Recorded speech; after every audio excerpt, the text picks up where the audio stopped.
There is a place in the Bible which says, number your days. We're here, we just observe the minute silence for the death of our hero. He's a hero. Edwin Clark is a hero. What is he remembered for? For his courage, for his truthfulness, for his doggedness, for the survival of this region. I want you to continue to stand for something. And I can see that you're standing for what is right.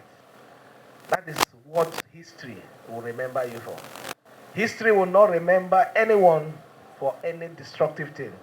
Don't deceive yourself. In fact, it is a curse.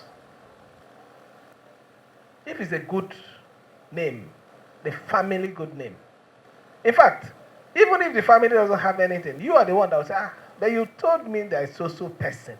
Why are you slacking? Why are you slacking? So money, material things can never be equated to good name.